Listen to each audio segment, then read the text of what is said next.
నమస్తే మిత్రులారా, నేను మీ శ్రీనివాస్ చౌహాన్ అడ్వకేట్. పెంపుడు కూతురుకి లేదా కొడుకుకి మరణించిన వ్యక్తి యొక్క ఆస్తుల మీద హక్కులు సంక్రమిస్తాయా?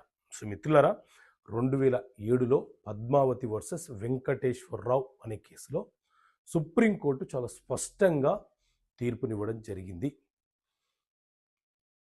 తనని పెంచుకున్నటువంటి తల్లి యొక్క ఆస్తుల మీద తనకే హక్కులు వస్తాయని చెప్పి పెంపుడు కూతురు ఎవరైతే ఉన్నారో ఆవిడ హక్కులను కోరుతూ న్యాయస్థానంలో దావా దాఖలు చేసింది.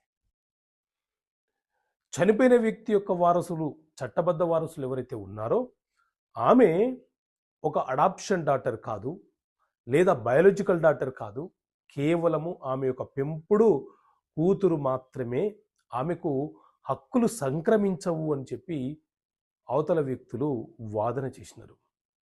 సో దీని మీద విచారణ జరిపినటువంటి సుప్రీంకోర్టు చాలా స్పష్టంగా వివరణ ఇవ్వడం జరిగింది.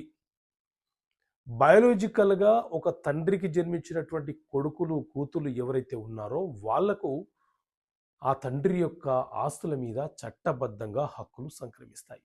లేదా బ్రతికి ఉన్నప్పుడు ఆ తల్లిదండ్రులు కనుక ఎవరినైనా దత్తత అడాప్షన్ తీసుకొని ఉంటే, అది చట్టబద్ధంగా రిజిస్ట్రేషన్ అయినా కాకపోయినా సాంప్రదాయం ప్రకారంగా ఒక చర్య ద్వారా అడాప్షన్ జరిగి ఉంటే వారు కూడా చట్టబద్ధమైనటువంటి వారసులుగా పరిగణించబడతారు. కానీ అటు అడాప్షన్ తీసుకోకుండా, దత్తత తీసుకోకుండా వారికి జన్మించని పిల్లలకు కేవలం వారి అవసరాల కోసము, అంటే ఆ పిల్లల యొక్క అవసరాలను తీర్చడం కోసం వాళ్ళను పెంచుకుంటే వారు ఆ తల్లిదండ్రుల యొక్క ఆస్తులకు వారసులు కారు.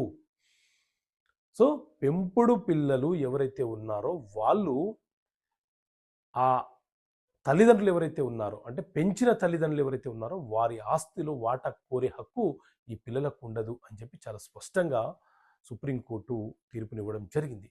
సో ఇలాంటి కీలకమైనటువంటి తీర్పుల కాపీ మీకు అందించాలి, మీకు వివరణ ఇవ్వాలి, మీకు తెలియపరచాలి, మనకు అర్థమయ్యే భాషలో తెలియపరచాలనే ఉద్దేశంతో ప్రతి నెల మీకు ఒక చిన్న సింపుల్ మ్యాగజైన్ రూపంలో తీసుకొచ్చే ప్రయత్నం చేస్తున్నాము.